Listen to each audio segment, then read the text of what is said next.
Salvador, al Rey de poder adoramos. Majestad y poder, fuerza y honor, al Rey de poder adoramos. Estamos en la serie Hablemos de Diezmos, Hablemos de tu Corazón, y esta es la sesión 3 y se llama Dadores Alegres. Y quiero comenzar con esta cita en 2 de Corintios, capítulo 9, versículos 6 al 11. Lo voy a leer en la versión Dios habla hoy. Y antes de comenzar a leer, te quiero explicar algo. Dar cambia radicalmente el corazón de las personas. Dar cambia radicalmente el corazón de las personas. Cuando pasas a ser un dador alegre, cambia tu entorno, cambia la relación con tu esposo, con tu esposa, con tus hijos, con la gente que te rodea. Es un milagro que se produce en el corazón. Y empezando el versículo 6, en la versión Dios habla hoy, dice así: acuérdense de esto, el que siembra poco, poco cosecha. El que siembra mucho, mucho cosecha. Cada uno debe dar según lo que haya decidido en su corazón. Y no de mala gana o a la fuerza, porque Dios ama al que da con alegría. Dios ama al dador alegre. Versículo 8, esto es poderoso.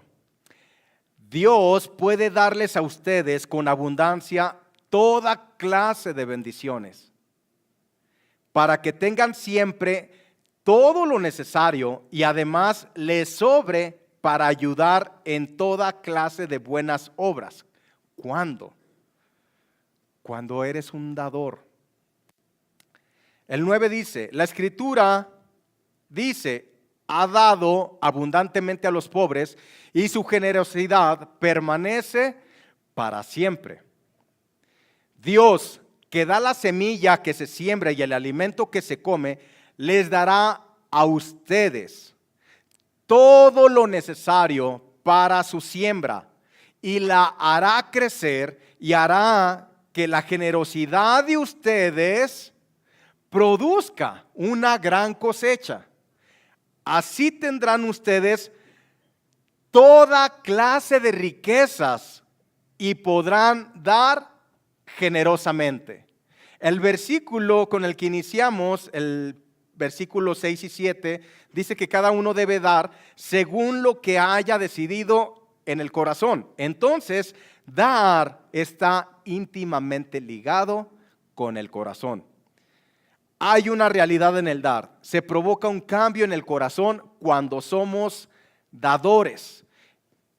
Vamos a ver un ejemplo de esto en 2 de Crónicas, capítulo 31, a partir del versículo 4. Quiero explicar que en ese tiempo estaba reinando Ezequías, y Ezequías fue movido por el Espíritu de Dios para convocar al pueblo a que fueran dadores y le regresaran a Dios lo que a Dios le pertenecía. Vas a encontrar en todas las Escrituras, en toda la historia de los judíos, que mientras el pueblo era diezmador y ofrendador, siempre les iba bien. Siempre. Venían los problemas sobre el pueblo judío cuando dejaban de ser diezmadores y ofrendadores. Entonces ya estaban en problemas. Muy sencillo. Hemos aprendido aquí en esta serie que el ser diezmador y ofrendador nos permite estar bajo esa protección divina que es la bendición de Dios sobre nosotros. Entonces, mientras ellos diezmaban, les iba bien. Dejaban de hacerlo y estaban en problemas. ¿Por qué está hoy en problemas el pueblo de Dios? Por la misma situación. Pero vean cómo convocó a la gente. Dice el versículo 4. Mandó también al pueblo que habitaba en Jerusalén que diese la porción correspondiente a los sacerdotes y levitas. Porción viene de porcentaje. ¿Me recuerdan cuánto es ese porcentaje? El 10%, para que ellos se dedicasen a la ley de Jehová. ¿Recuerdan que eran 12 tribus? Todas las tribus recibieron heredad, solamente la tribu levítica. la que se dedicaba al sacerdocio, a la enseñanza de la Escritura. Ellos tenían que vivir por fe, pero la indicación de Dios fue que todas las demás tribus dieran el 10% a la casa del Señor, donde ellos se dedicaban a ministrar. Versículo 5. Y cuando este edicto fue divulgado, los hijos de Israel dieron muchas primicias de grano, vino, aceite, miel y de todos los frutos de la tierra. Trajeron asimismo en abundancia los diezmos de todas las cosas. Traían las primicias, traían los diezmos. También los hijos de Israel y de Judá que habitaban en las ciudades de Judá dieron del mismo modo los diezmos de las vacas y de las ovejas, los primogénitos. ¿Recuerdan? Primicias y primogénitos son una manifestación o un reflejo de lo que son los diezmos. Y trajeron los diezmos de lo santificado, de las cosas que habían prometido a Jehová su Dios, y los depositaron en montones, dice. En el mes tercero comenzaron a formar aquellos montones y terminaron en el mes séptimo. Cuando Ezequías y los príncipes vinieron y vieron los montones, bendijeron al Señor y a su pueblo Israel. Y preguntó Ezequías a los sacerdotes y a los levitas acerca de esos montones. Les dijo: hey, ¿y de dónde salieron todos esos montones? Vean la respuesta, el versículo 10. Y el sumo sacerdote Azarías de la casa de Sadoc le contestó: desde que comenzaron a traer las ofrendas a la casa del Señor, hemos comido y nos hemos saciado y nos ha sobrado mucho, porque Dios ha bendecido a su pueblo y ha quedado esta abundancia de provisiones. La abundancia de esos montones era la consecuencia de haber caminado en obediencia, haberle traído a Dios lo que le pertenece y haber estado ofrendando. Recuerdan que vimos en Malaquías que Dios los encara y les dice: ¿robará el hombre? ¿Me robará el hombre? Y ellos dijeron: ¿cómo que te hemos robado, Señor? Sí, ustedes han robado en diezmos y ofrendas. Ahora, en Mateo 6:21, la Escritura dice: porque donde está tu tesoro, ahí estará también tu corazón. ¿Eso quién lo dijo? Jesucristo. Recuerden que Dios no está detrás de tu dinero. Él es el dueño del oro y la plata. Pensamos que lo que tenemos es nuestro. Y si bien nosotros nos ha dado la tierra por heredad, nos ha dado la responsabilidad de mayordomos. Tenemos que dar cuentas de ellos. Pero Dios está buscando corazones generosos en donde poder confiar sus riquezas de Él. Porque usted no le confiaría sus riquezas a cualquier persona. Se lo confiaría a una persona que fuera fiel y que no lo robara. ¿Me explico? Porque donde está tu tesoro, ahí está tu corazón. Dios no está detrás de tu dinero, está detrás de tu corazón. Y si Jesús dijera que es necesario diezmar, ¿lo harías? Porque hay una controversia, hay un ataque, y este ataque viene de las mismas tinieblas, el trasfondo es diabólico y utiliza al mismo pueblo de Dios para decirle a la gente que no diezmen ni que no ofrenden. ¿Por qué? Porque a Satanás no le conviene que la gente comience a operar de la manera que Dios ha establecido, porque sabe Satanás que en el momento que lo empiecen a hacer, la maldición financiera se habrá acabado y estarán caminando bajo la bendición del Señor. Entonces dicen, en el nuevo pacto, en el Nuevo Testamento no se habla de diezmos. Por supuesto que se habla de diezmos. Hay al menos 8 citas que hablan de diezmos, pero una de ellas la dijo Jesús. En Mateo 23:23, acompáñame por favor. Palabras de Jesús: ay de vosotros, escribas y fariseos hipócritas, porque diezman la menta y el eneldo y el comino, y dejan lo más importante de la ley, la justicia, la misericordia y la fe. Ojo con lo siguiente: esto era necesario hacer sin dejar de hacer aquello. ¿Qué es lo que sucedía? Dios les había prometido, porque así estaba establecido, que si ellos volvían su corazón a Él y eran diezmadores y ofrendadores, su bendición iba a estar sobre ellos y las ventanas de los cielos abiertas para que la bendición se derramara hasta que sobreabundara. Entonces lo que hacían ellos, porque le creían a Dios, eran tan minuciosos que inclusive de la menta, ¿se imaginan contando las hojitas de la menta para sacar el 10% o del comino? Tardaban horas haciendo eso, pero ellos querían cumplirlo así tajantemente para decirle a Dios, yo ya cumplí, ahora me bendices porque tú me prometiste. Dios no se enojaba con ello. Sin embargo, el corazón es lo que estaba observando el Señor. Jesús les dijo, hipócritas, porque diezman de todo, pero están dejando de hacer lo más importante, que es estar enseñando de la fe, de la misericordia, de la justicia. Pero les dijo, es necesario que enseñen de esto sin dejar de diezmar. Jesús lo dijo. Y si lo dijo Él, es suficiente. ¿Por qué? Porque es la persona que derramó su sangre por amor a ti, que te salvó de irte al infierno, que te escogió antes de la fundación del mundo. ¿Cómo no vamos a ser diezmadores si la persona que nos salvó y nos regaló vida eterna nos está diciendo que lo hagamos? Más allá de eso, es un beneficio para nosotros. Es la gente lo que no alcanza a comprender muchas veces y endurece su corazón. ¿Por qué? Porque donde está tu tesoro, ahí está tu corazón, dice la Escritura. Si tu tesoro está en las riquezas, ahí te va a doler. Es como si tuvieran un cordón de la cartera, ¿verdad? Al corazón. Quieren sacar de la cartera, ¡ay! Les duele el corazón.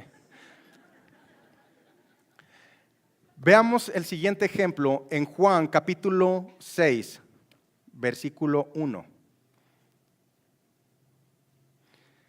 Hemos hablado de diezmos, pero también la Escritura habla acerca de lo que son las ofrendas. Pero vamos a ver algo poderoso en lo que son las ofrendas. Apenas hemos iniciado este estudio, pero las ofrendas tienen algo poderoso.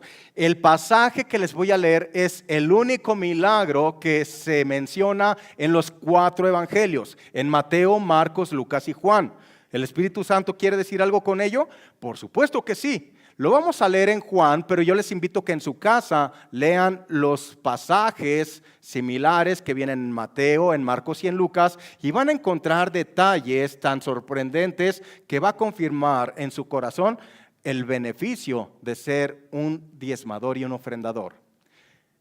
Capítulo 6, versículo 1 de Juan. Después de esto, Jesús fue del otro lado del mar de Galilea, el de Tiberias, y le seguía una gran multitud porque veían las señales que hacía en los enfermos. Entonces subió Jesús a un monte y se sentó allí con sus discípulos, y estaba cerca la Pascua, la fiesta de los judíos.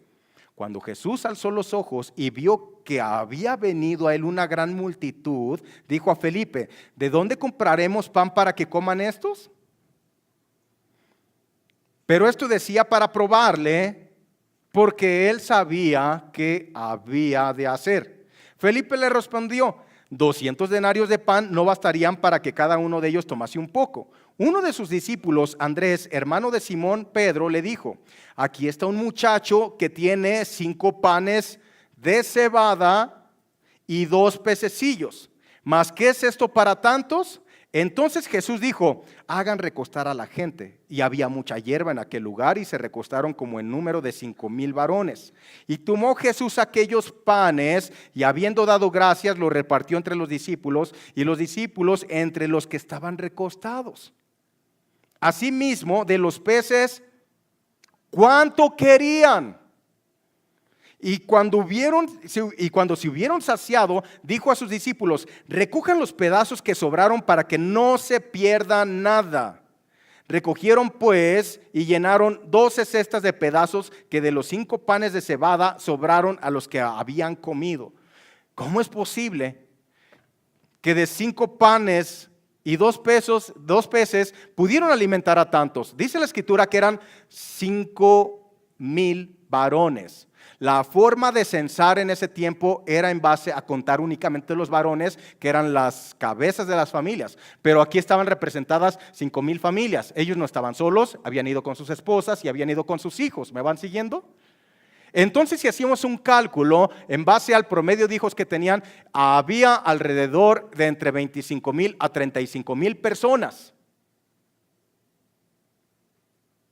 Era una gran multitud. Y Jesús les hace una pregunta: ¿de dónde les vamos a dar de comer? Él ya sabía que iba a suceder. Y mientras ellos estaban buscando de una manera lógica cómo poderles dar de comer, porque dijeron, bueno, tenemos dinero. Dice que tenían 200 denarios. Denario es lo que se pagaba por un día de trabajo. Así que el problema no era dinero. Pero estaban en el desierto. En el desierto no había ahí panadería, no había Burger King, no había McDonald's. Entonces ellos empezaron a hacer preguntas. Escuchó un jovencito que iba por ahí y el muchacho ofrendó lo que él traía, que eran 5 panes de cebada y 2 peces. ¿Por qué menciona que son panes de cebada? Porque en ese tiempo había panes de cebada y panes de trigo. Solamente las familias pudientes consumían pan de trigo. Entonces, ¿cuál era la condición de este joven? Era de escasos recursos. Pero él se despojó de lo que traía, lo ofrendó. Ahora, quiero que analicen lo siguiente. Cuando ellos lo reciben, lo primero que hacen es se lo traen a Jesús. Dice la Escritura que Jesús lo bendice, lo parte y le regresa menos de lo que ellos le habían traído a Jesús, como sucede con el diezmo. Porque a nuestra mente decimos, bueno, si le regresamos el 10%, me voy a quedar con menos, ¿verdad? Eso es la lógica humana. Pero estamos hablando de cuestiones sobrenaturales. Lo recibe Jesús, lo parte y se los da. ¿Ellos tenían hambre? Por supuesto que también tenían hambre. Van a encontrar en los otros evangelios que ya empezaba a anochecer. ¿Se imaginan una larga jornada donde Jesús está predicando y toda la gente está atenta, pero están en el desierto? La gente tiene hambre y es lo que le dicen a Jesús. Jesús, la prédica está padrísima, pero tienen hambre. Entonces, le traen esos 5 panes de cebada, esos 2 peces. Jesús lo recibe, lo bendice, da gracias, bendice, lo reparte y se lo regresa y dice, ahora ofréndelo entre todos ellos. Y de lo que aparentemente era poco, al momento que lo empiezan a ofrendar, el pan se multiplica en sus manos. El milagro no sucedió en las manos de Jesús. El milagro sucede en las manos de los discípulos cuando con obediencia de corazón comienzan a ofrendar lo que ya estaba bendecido. Es lo que sucede con los diezmos y ofrendas. La primera parte se la traemos a Jesús, Él lo recibe y recibimos su bendición sobre esas finanzas.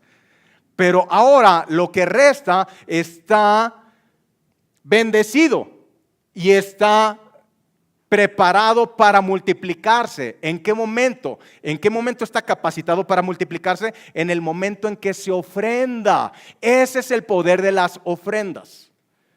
La gente dice, es que yo no he visto esa multiplicación en mi vida, porque no has pasado a otro nivel. La Escritura habla de diezmos y ofrendas. El diezmo, acuérdense que es la primer parte que redime al 90%. Esa parte está bendita. Pero ¿qué pasa? Si no lo empezamos a repartir, si no comenzamos a ofrendar, ¿cómo vamos a ver una multiplicación? Si es algo que estableció el Señor. Por eso yo comencé leyéndoles lo que dice en 1 Corintios. Porque dar está íntimamente relacionado con el corazón. Y no se trata de dinero. Si no te has dado cuenta toda esta serie, se trata también del corazón. Porque donde está tu tesoro, ahí está tu corazón. La Escritura nos enseña que recogieron 12 cestas de lo que la gente ya no se pudo comer. La gente ya estaba saciada, ya no le cabía ni un bolillo más. Y dice, recojan todo lo que la gente no se comió para que no se pierda nada. ¿Por qué? Porque está hablando de una cosecha. 12 es un número importante en la Biblia. El número 12 es número de elección, pero también significa número de establecimiento de reino o de gobierno. Las cestas que menciona ahí en las Escrituras son el mismo tamaño donde Rahab, la mujer ramera, escondió a los espías de Dios muchos años antes para que no los tomaron presos. ¿Me explico? Quiere decir que una de esas cestas es tan grande que una persona como yo puede caber. Imagínense el tamaño de las cestas. ¿Para quién eran esas 12 cestas de panes y peces que la gente ya no pudo comerse porque ya estaba saciada? Van a decir, para los discípulos eran 12. No, ellos querían que la gente ya se fuera. Estamos hablando de una cosecha. El muchachito de bajos recursos que ofrendó los 5 panes y 2 peces era la cosecha de ese chico. Ese chico, ¿qué estaba detonando? Estaba detonando una ley espiritual. Por eso eran 12 cestas. ¿Por qué? Porque el 12 es número de establecimiento de reino de gobierno. El reino de Jesús, el reino de los cielos, se estaba estableciendo ahora en la vida de ese joven, en el momento que él operó en su corazón el ser un ofrendador. Ese chico no volvió pobre a casa. Ese chico volvió a casa con la buena noticia de poner una panadería y una pescadería. Es lo que la gente no ve. Dios opera de una manera sobrenatural. No tiene nada que ver con la lógica. No importa la actividad a la que te dediques. No importa la condición económica que tengas. Dios quiere bendecirte, pero no va a ser a tu manera. La gente está esperando siempre o va a las iglesias o las congregaciones a ver qué puede recibir. Aquí estás aprendiendo a caminar de una manera diferente. Se está renovando tu manera de pensar. La gente es bendecida por operar en la manera que Dios ha establecido, no a nuestro modo. A nuestro modo, te voy a decir, no funciona. Pero a la manera de Dios siempre funciona. Es algo que Dios estableció. Entiéndelo. Él es el dueño del oro y de la plata. Él está buscando corazones que confíen en Él, que crean en Él y que operen de la manera como Él ha establecido. ¿Para qué? Para que esa bendición sobreabundante pueda manifestarse en tu vida.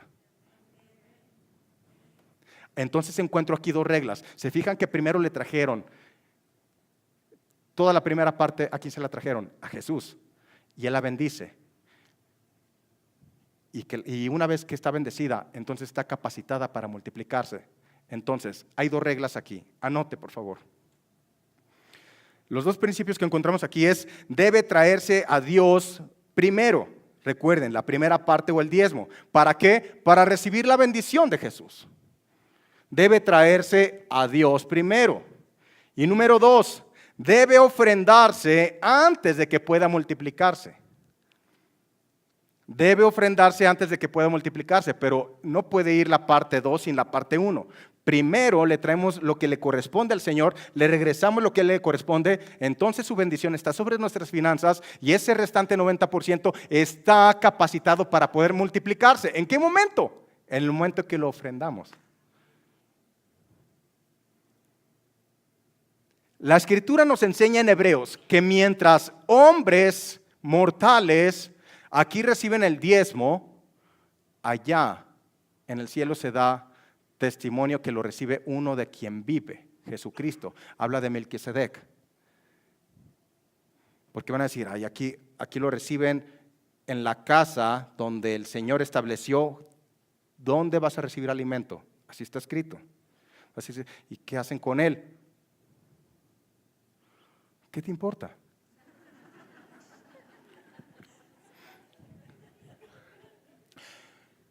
Yo tendré que dar cuentas de cada peso que entre aquí. Porque Dios me va a pedir cuentas. Sé que estoy en una mayordomía y sé para qué funciona el dinero. El dinero funciona para alcanzar almas para Cristo. Se requiere. Dios no necesita el dinero, el ministerio sí. Pero deja de eso, no es de lo que necesita el ministerio, es que tú necesitas operar a la manera de Dios. Y cuando lo haces a su manera, vas a pasar rápidamente de diezmos a ofrendas. ¿Por qué? Porque una vez que empieces a diezmar, la maldición financiera se habrá terminado en tu vida.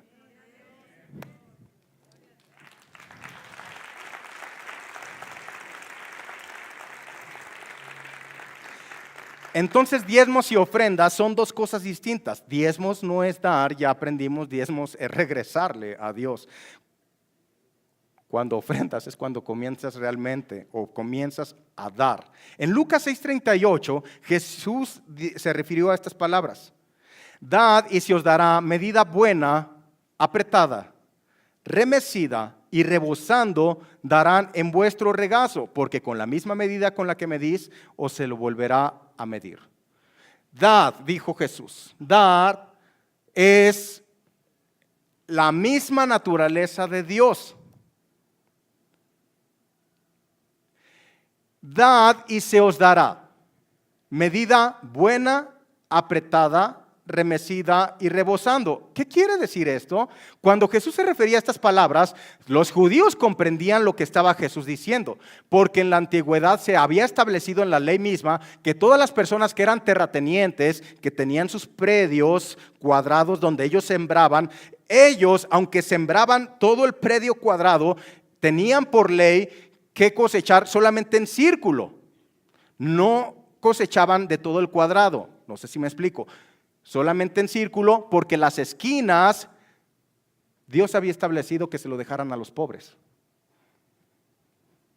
Entonces se encontraban en los predios, cuando era tiempo de cosecha, dos tipos de personas. En el centro, en los círculos, la gente que era pagada por los dueños de esos predios, en los cuales pues trabajaban sus jornadas y ellos cosechaban y guardaban y volvían a cosechar y ellos trabajaban por una jornada, ¿verdad? Pero en las esquinas, las personas que no tenían recursos, ellos tenían que salir de las ciudades, tenían que buscar esos predios, caminar largos kilómetros para encontrar una esquina que no estuviera ocupada. Entonces, si llegaban a una esquina y esa esquina ya estaba ocupada por alguien que se había levantado más temprano y había ido al servicio de las 9, entonces tenían que caminar más kilómetros para llegar a otra esquina donde no estuviera ocupada. Cuando llegaban a esa esquina y la encontraban desocupada, entonces comenzaban a cosechar y ponían en esos canastos una medida buena, la apretaban, la remecían para que saliera todo el aire y pudiera asentarse el trigo o el producto que estuvieran cosechando. Entonces volvían a poner, la apretaban y lo remecían hasta que rebosara. Jesús se refirió a eso. Dad y se os dará medida buena, apretada, remecida y rebosando. ¿Qué es lo que estaba enseñando Jesús? Den con un corazón generoso. Den como se propone en el corazón, como se produce en el corazón, porque el Espíritu produce el querer como el hacer. Tan fácil como preguntarle al Espíritu Santo, ok, ya regresé lo que es de Dios, pero ¿cuánto quieres que ofrende? Jesús dijo que si lo hacemos con la intención correcta, entonces vamos a tener, aunque no queramos, una medida buena, apretada, remecida y rebosando. ¿Cómo va a ser así? La gente lo malinterpreta este pasaje. Inclusive muchas veces que se enseña, dicen, da para que Dios te dé, da para que Dios te dé. Recuerden que Dios lo que pesa es el corazón. El motivo nunca debe de ser de que des para que recibas. Jamás quiere Dios que operes así, porque eso es codicia. Si el motivo de que tú des es para recibir, en tu corazón hay algo que está incorrecto. La gente escucha, da y se os dará, entonces se siente motivada a dar para ver que recibe. Ese no debe de ser el motivo. Ese debe de ser la consecuencia de dar con el corazón correcto. Cuando tú das con el corazón correcto, hay una recompensa. Lo quieras o no lo quieras, recibirás una buena medida, apretada, remecida y rebosando. por dar con el corazón correcto.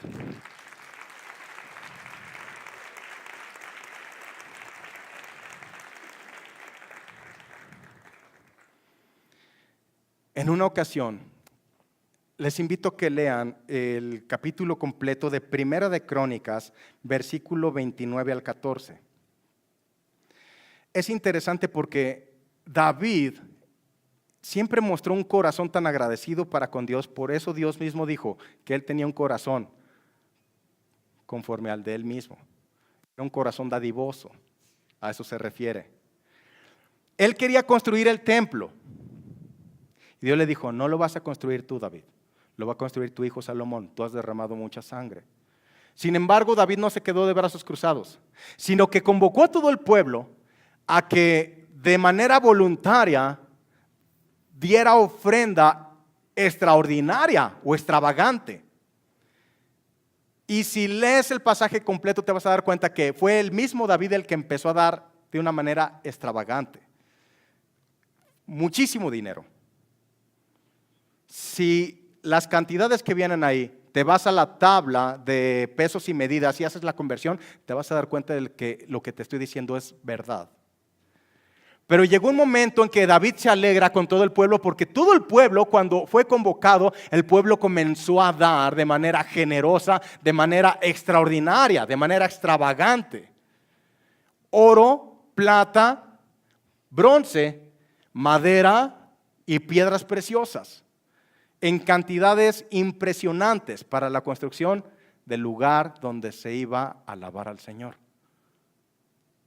Pero llega un momento en el que David hace esta referencia. Vayamos al versículo 14.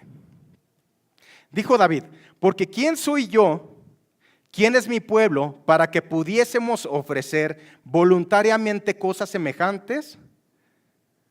Pues todo es tuyo, Señor, y de lo recibido de tu mano te damos.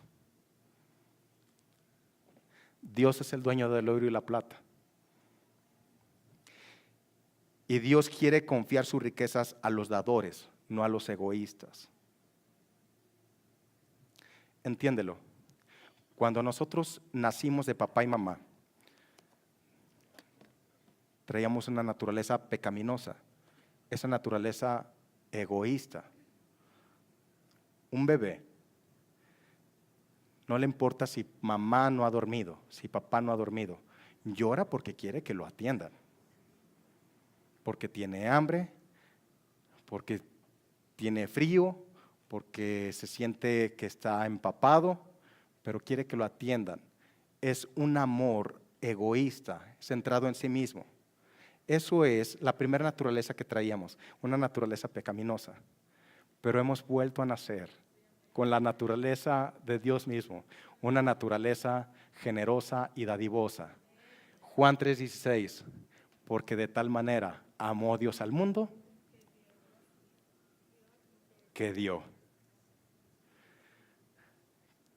Quiero invitar a las personas que nos están siguiendo a través de este medio y a las personas que vienen por primera vez, pasen aquí al frente, por favor. Si no has entregado tu vida a Jesucristo, yo te quiero guiar en esta oración. Las personas que nos visitan por primera vez, pase aquí, ahorita abajo con ustedes, pero aquellos que nos están siguiendo a través de este medio, repite conmigo, dice, Señor Jesús, abro mi corazón.